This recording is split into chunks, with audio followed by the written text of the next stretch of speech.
So I'm here to innovate the traditional panel discussion. So today we're actually gonna play a game. And so welcome everybody, let's see, to Adian's Pay or Nay, a very innovative game of yes or no, pay or nay, where our contestants now, no longer panelists, but contestants, are going to play along, and then a few of you chosen ones in the audience are also going to play. But a very simple game. I'm going to talk about a trend that we're seeing within retail payments, and then I'm going to ask our contestants a question, and they're going to say green for yay or pay, and red for nay. Audience members as well, I see you. And then we'll dive into what we're seeing within this trend. Okay. Before we dive in, let's have our contestants introduce themselves. Gareth, starting with you. Good morning, everyone. My name is Gareth Hughes, and I'm the Executive Director for Retail Technology for Estee Lauder Companies for North America.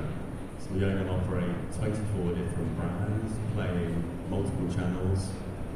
My focus is primarily on freestanding stores. Good morning, everyone. I'm Angela Clark. I'm the VP of Digital for Patagonia, and I run e-commerce, consumer insights, as well as online activism.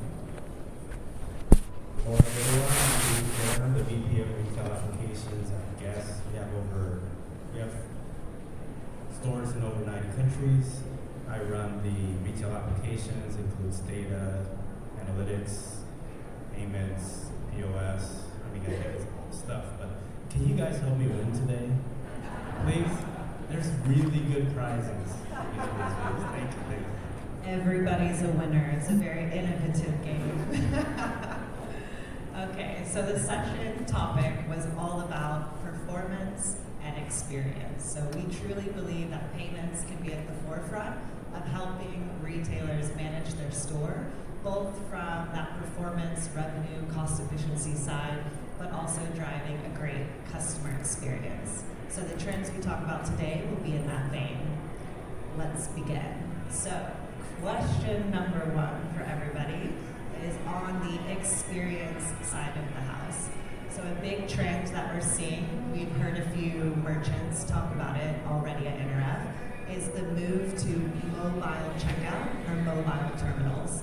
And what this really means is the ability for the piece of hardware to operate on a battery and on Wi-Fi or a cell phone network, and you can check out anywhere in the store now, versus the traditional checkout lane where this fixed terminal, you have to plug it in, and it's at like a traditional grocery store. I feel like there's some hardcore music going on too, which is great.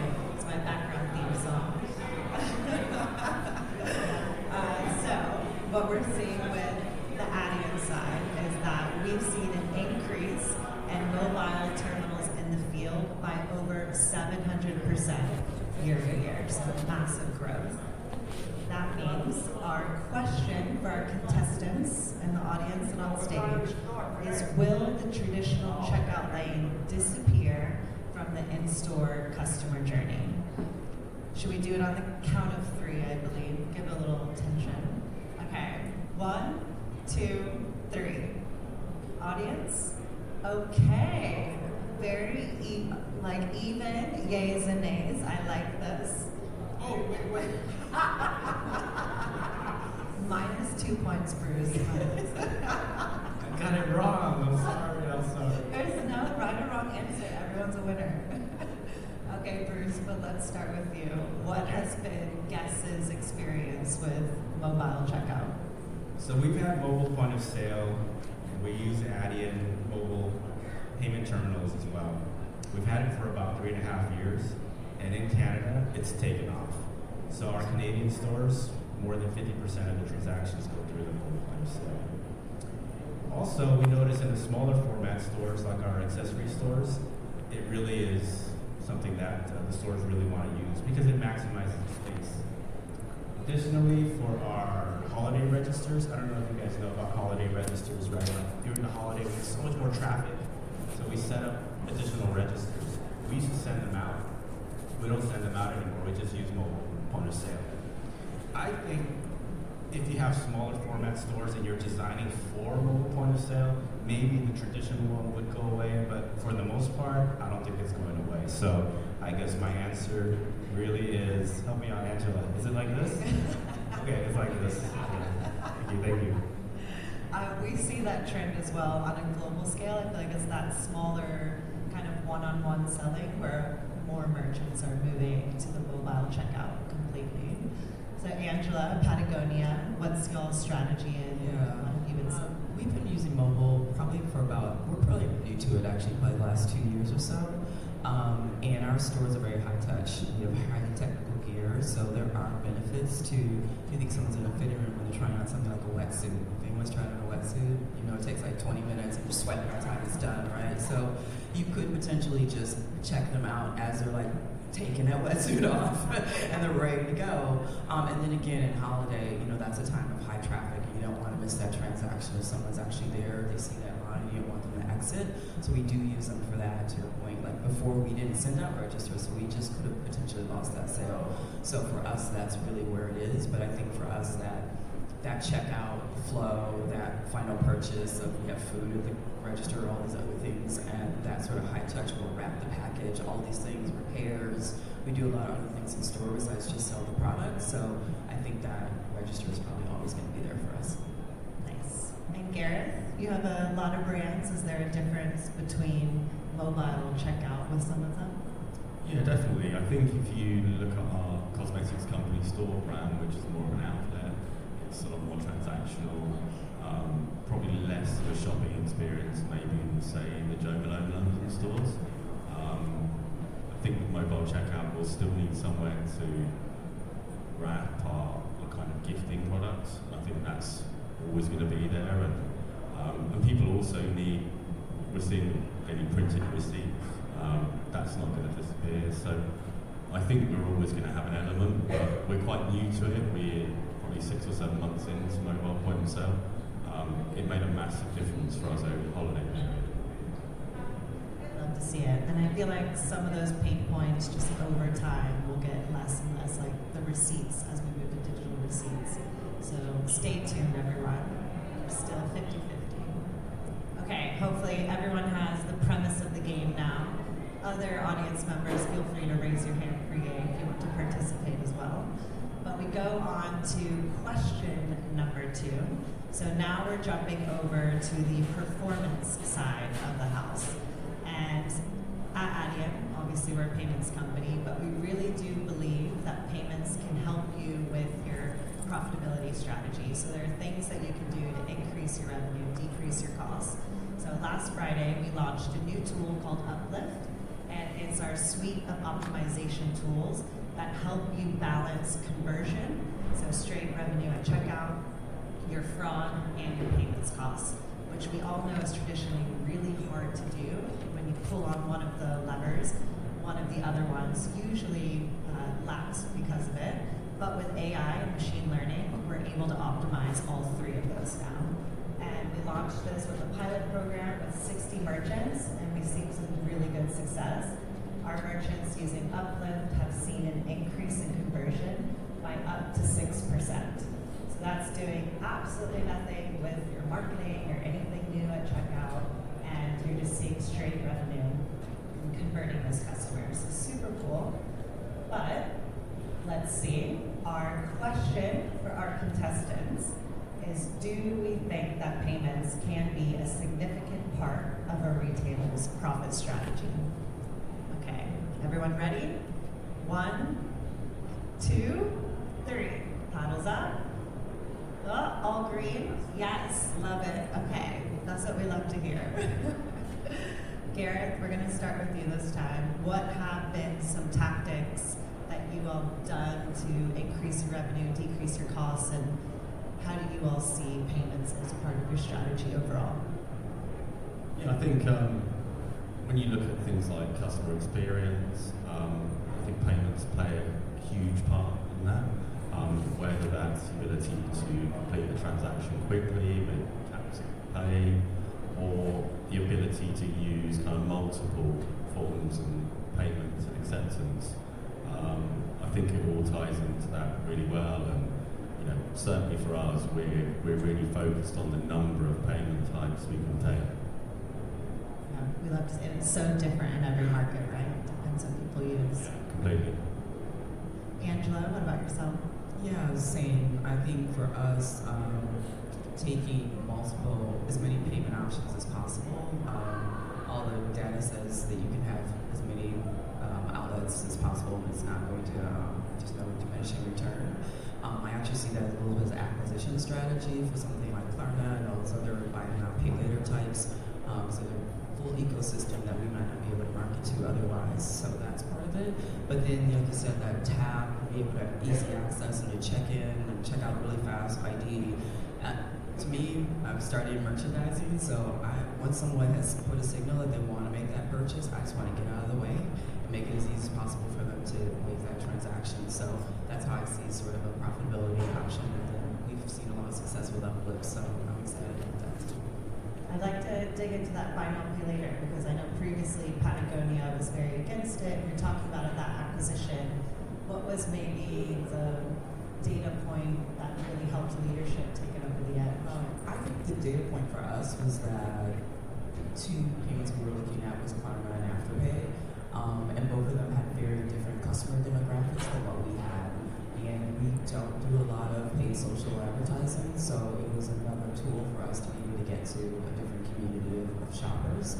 And I don't know, it took me 2 years to champion for it, full transparency, because the founders are still really involved in the brand, and they're very, very cautious about anything that's going to maybe disrupt customers or take advantage of customers. One of our ethos is to minimize, we want conscious consumerism, so we don't ever try to falsely incentivize someone to purchase something that they don't actually need. So there was a lot of conversations about, is that something that makes people overextend their budgets, and I don't think that that's the case, because younger generations don't use credit cards. So that was probably the biggest argument for us. And Bruce, what about yourself? And I don't know, is there any difference between some of the brands that you have or the price points, I guess?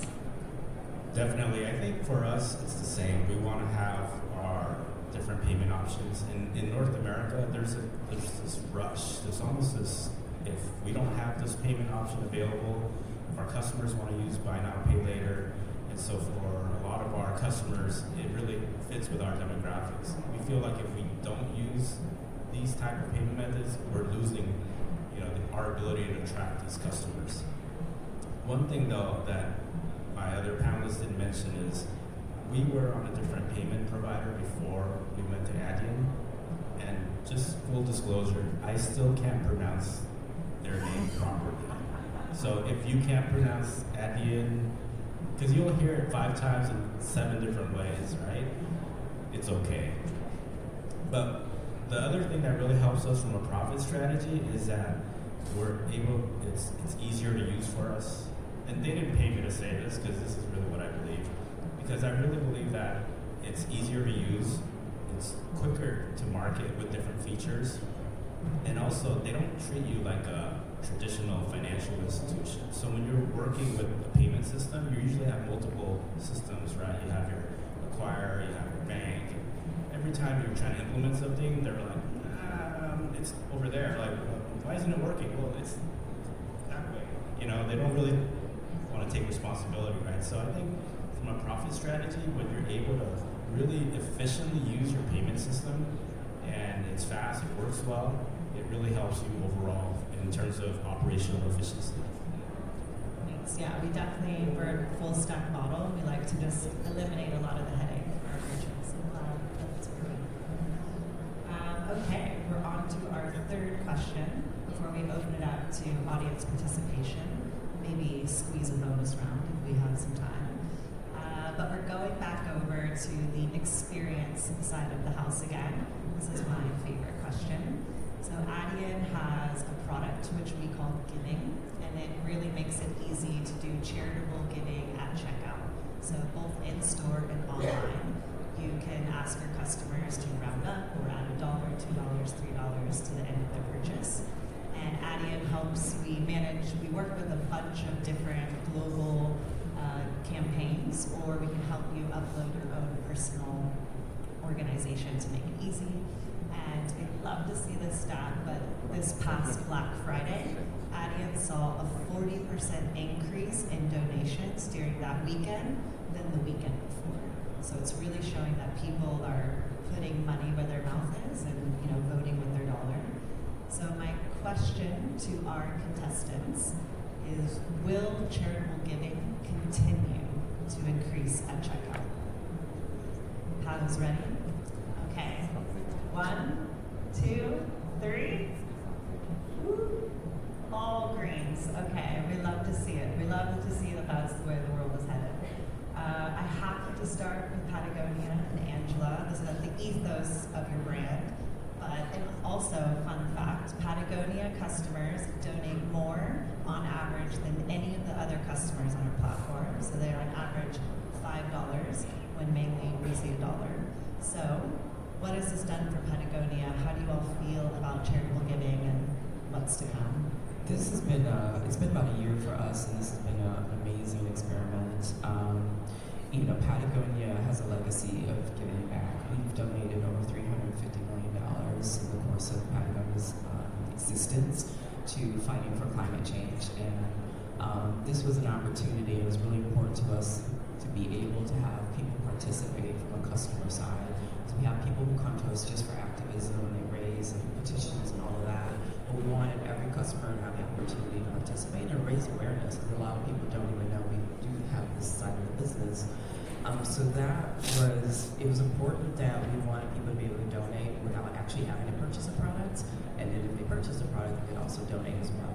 So again, going back to conscious consumerism. So we set pretty high goals and actually went against the advice. It was supposed to be like 50 cents a dollar, whatever. We started at $5 and went up. And as you said, we saw really nice engagement at the $5 rate.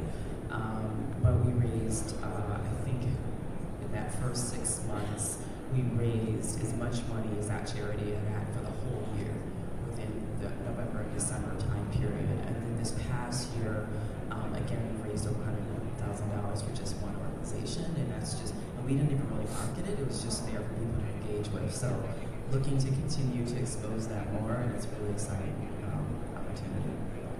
Well, it's lovely to hear. Gareth, what about, y'all have also been a long-standing customer of giving. What has that done for your brands, and do you see a difference amongst the different brands?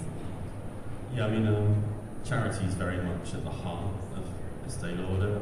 We founded the breast cancer awareness and the Pink Ribbon, which was Estee herself.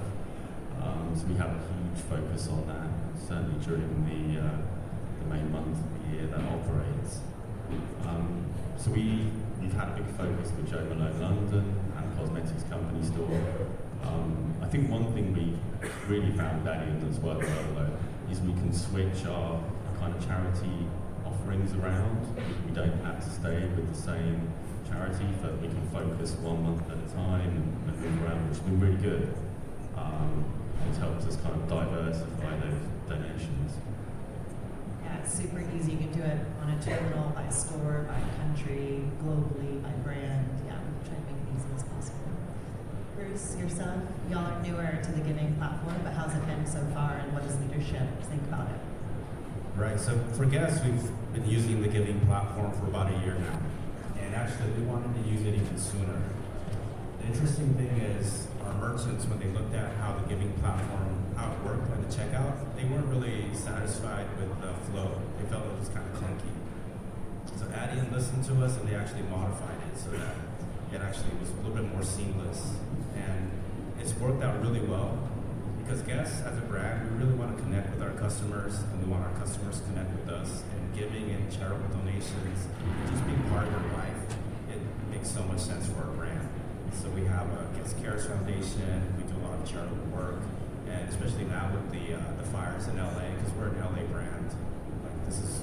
We started in LA, so there's a lot of just that need to connect with our community, and this is only going to increase. So this was really helpful for us to have Adyen as a partner. I was going to mention one more thing that was a side benefit for us as well, is because we have a charitable arm digitally, we actually had email capture for people who donated, and we we increased our email capture by 60%. It was huge. So now we have those people who we know have an interest in philanthropy, donating, that we can message later on. So that was an added benefit as well. Can I ask y'all? I would say it's a great product, it's charity, it's donation, but one of the pushbacks we get is that it adds maybe that extra second or 2 seconds at checkout, or maybe there's one extra click. We do have one click checkout now, which is great, but how have y'all seen it drop off conversion at all, or has that been a blocker and not even a problem at all?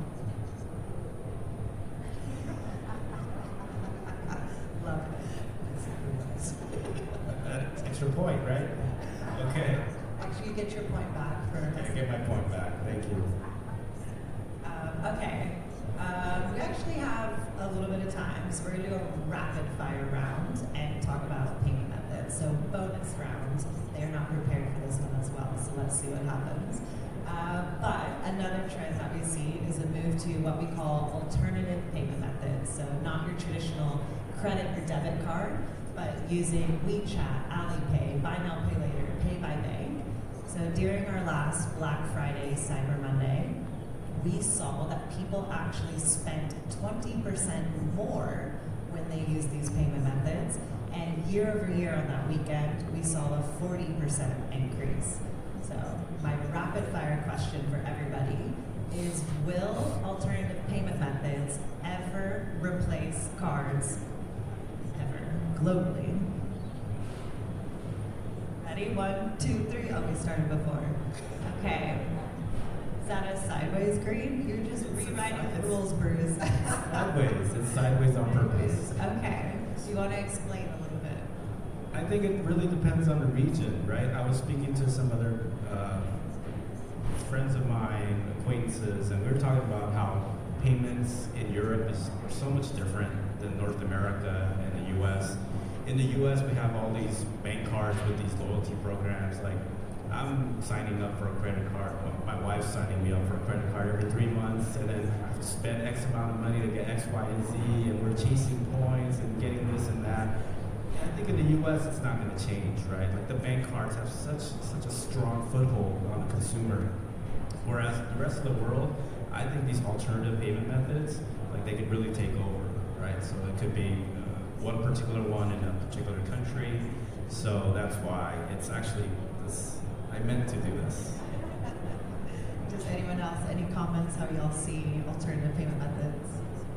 I think you bring up a really good point, because we have a big European footprint as well, and obviously, Klarna started in Germany. There's other places where credit cards aren't as used, and then in Asian markets, WhatsApp is a very common shopping experience. So I do agree. I think that there's a lot of diversity there as we kind of become more global. I think it's, as Bruce certainly touched on, it's a very regional conversation. I've come to the US and I feel like we're maybe a little bit behind still here with, just getting into US debit and PIN numbers and all of these things. And I think there's probably still a way to go here for alternative payment methods. So let's stay tuned. Maybe 3 more years we'll ask the question, see how far we've come. Okay, we have a couple minutes left. I'd love if the audience had some amazing bonus round questions for our contestants. We have some mic runners, but we have a question here in the middle. Anybody else? Getting ready? Okay, we'll have a question up here in the front. Over here, Becky. Becky, our amazing producer over here.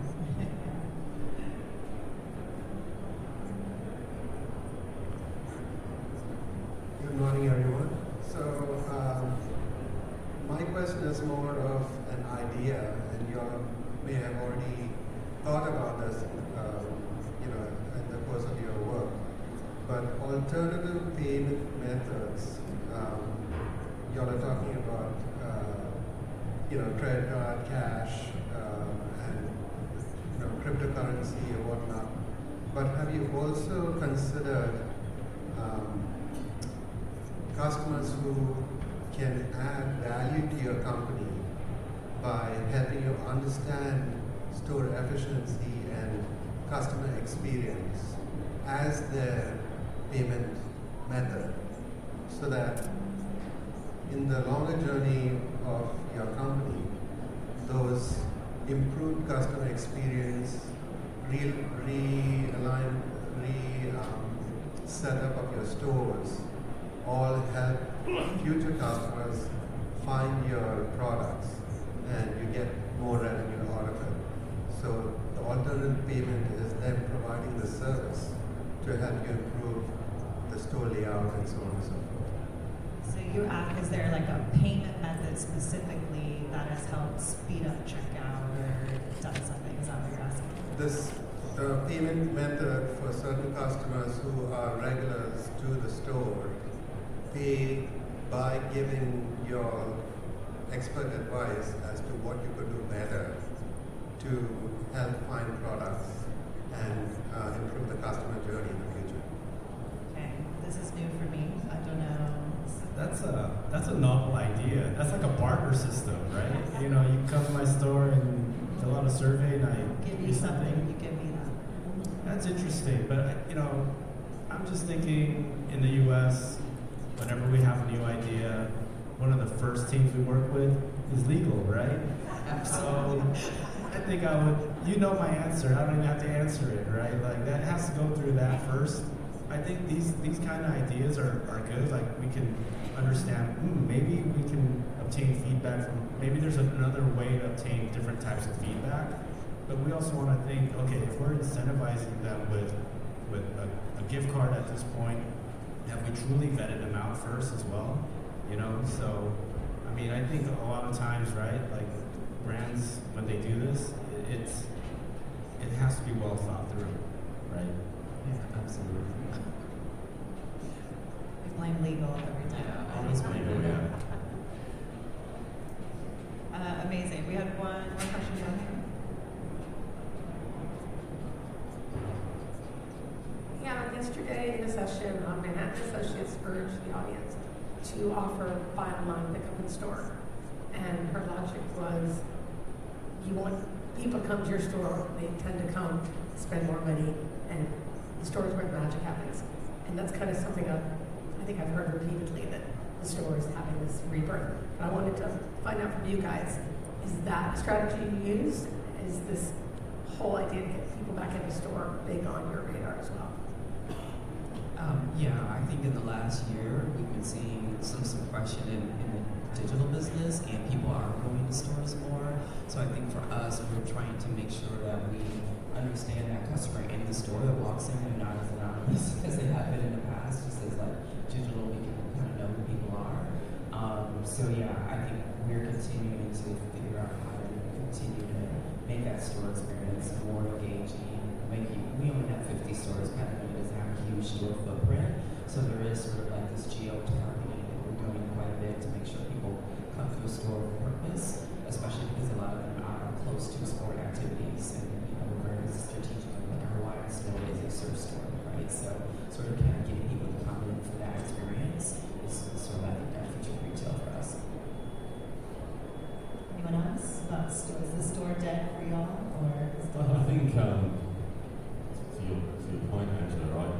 In the last holiday period, I noticed a big increase in footfall in our stores, and people kind of return shopping malls, return stores, and for us, the ability to sell our online products in our stores and drive footfall in is huge, and something we've really been focused on for a number of years.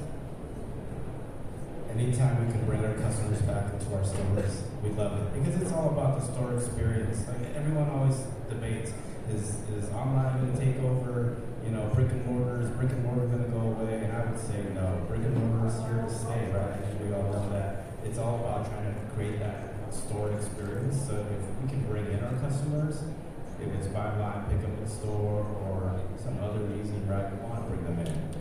So, and it does help. It does help with our brand. Amazing. We are right on time. Look at that. I'm good at this. But if you guys want to hear more, at 12 p.m., we're going to